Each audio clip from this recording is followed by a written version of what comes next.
Hi, welcome to my lesson for Klangbild 13 by Carlo Domeniconi.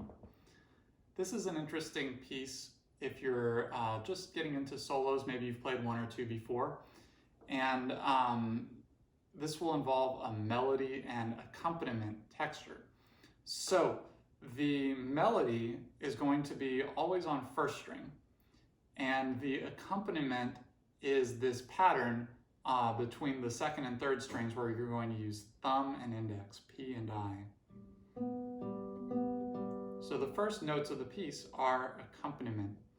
And the way you want to do that is you want to make sure that you are letting those notes ring over as you play. So don't get back on the strings too early. We don't want to hear this.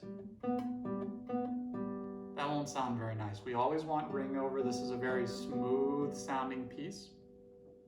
So don't even move on past that first measure until you feel really good about doing that. Now, the melody, the first string notes, I'm going to recommend that you use M repeating, so just the middle finger. You'll get a really nice consistent sound that way, and it's not so fast that you have to use alternation, so just repeat the middle finger. Now, when you play the melodies, it's going to be nice to have a decrescendo dynamic each time because the melody is always descending, and it's very common in music that you want to decrescendo as you descend. Not always, but here I think it's good. So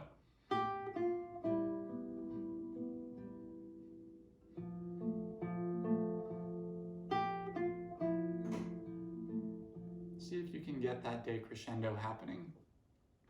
And yeah, don't always play the notes the same volume. You really have to strive to add as many dynamics as possible to your music. Speaking of dynamics, when you're playing the melody and the accompaniment, the melody is always more important. And the way that we represent that musically is we make it louder. So work to make the accompaniment soft.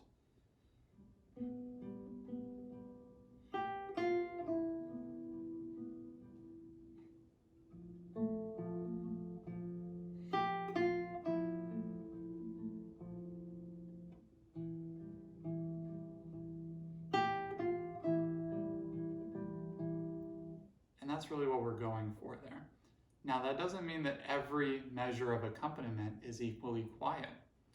For instance, a good rule of thumb with this piece is the measures that have G and B are going to be the softest. If it's F and A, a little louder. And if it's E and G, even a little bit louder than that. And so think of those as being piano, mezzo, mezzo forte. Still though, we always want to hear the melody above the accompaniment. Now, one other thing that you're going to encounter in this piece are these pairs of notes in measure 7. So as you do that, make sure that you stay relaxed. I would also recommend repeating fingers there. So middle on the second string notes, index on the third string notes. And that'll help to make it nice and smooth. It won't get too confusing that way. And then later, as you get really 3 notes at a time in measure 10, I would recommend using thumb, index, and ring. As you play thumb, index, and ring, just let the middle finger also come in. Don't feel like you need to stick it out in any way. Just let it all move together as a fist. All right, this has been my lesson over Klangbild 13 by Carlo Domeniconi. I'll see you guys next time.